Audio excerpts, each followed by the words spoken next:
ಇವತ್ತು ಎಲ್ಲಿದ್ದೀನಪ್ಪ ಅಂತಂದ್ರೆ ನಾನು ಇಲ್ಲಿ ಮಾಲಿಂಗ್ಪುರದಲ್ಲಿದ್ದೀನಿ. ಒಂದು ವಿಷಯ ಹೇಳಬೇಕು ಅಂದ್ಕೊಂಡೆ, ಅದನ್ನೇ ಹೇಳೋದಕ್ಕೆ ಬಂದೆ.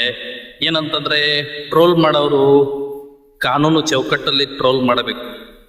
ಯಾಕೆಂತಂದ್ರೆ ಬಹಳಷ್ಟು ಜನ ಅವಾಚಿ ಶಬ್ದಗಳನ್ನು ಬಳಸ್ತಾರೆ.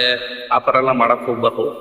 ಮತ್ತು ಇನ್ನೊಂದು ಏನಂದ್ರೆ ಮೇನ್ ವ್ಯಂಗ್ಯವಾಗಿ ಮಾಡಬಹುದು, ಆದರೆ ಒಬ್ಬರ ತೇಜೋವಧೆ ಆಗಬಾರ್ದು. ಆ ಥರದಲ್ಲಿ ಟ್ರೋಲ್ಗಳನ್ನು ಮಾಡಬೇಕು. ಯಾಕಂದ್ರೆ ಅನೇಕ ಜನ ಈ ಥರ ಟ್ರೋಲ್ಗಳನ್ನ ಮಾಡೋರು, ಯಾಕಂದ್ರೆ ನಾವು ಟ್ರೋಲ್ಗಳನ್ನ ಮಾಡ್ತಿರ್ತೀವಿ, ಚಿಕ್ಕ ಪುಟ್ಟ ಟ್ರೋಲ್ಗಳನ್ನ ಮಾಡ್ತಿರ್ತೀವಿ, ಅದನ್ನು ಕಾನೂನು ಚೌಕಟ್ಟಲ್ಲಿ ಮಾಡ್ತಿರ್ತೀವಿ. ಆದರೆ ಕೆಲವೊಬ್ರು ಕಾನೂನು ಸಂಕಷ್ಟಕ್ಕೆ ಸಿಳ್ಕೊಂಡು ಜಡ್ಜ್ ಹತ್ರ ಕೈಕಾಲು ಹಿಡಿಯೋದು, ಆ ಥರ ಎಲ್ಲ ಸಮಸ್ಯೆಗಳು ಬರ್ತಾವೆ. ಅದನ್ನೆಲ್ಲ ಮಾಡ್ಕೊಳಕ್ ಹೋಗ್ಬೇಡ್ರಿ. ಮತ್ತು ಇನ್ನೊಂದು ಅವಾಚ್ಯ ಶಬ್ದಗಳನ್ನ ಬಳಸ್ಬೇಡ್ರಿ.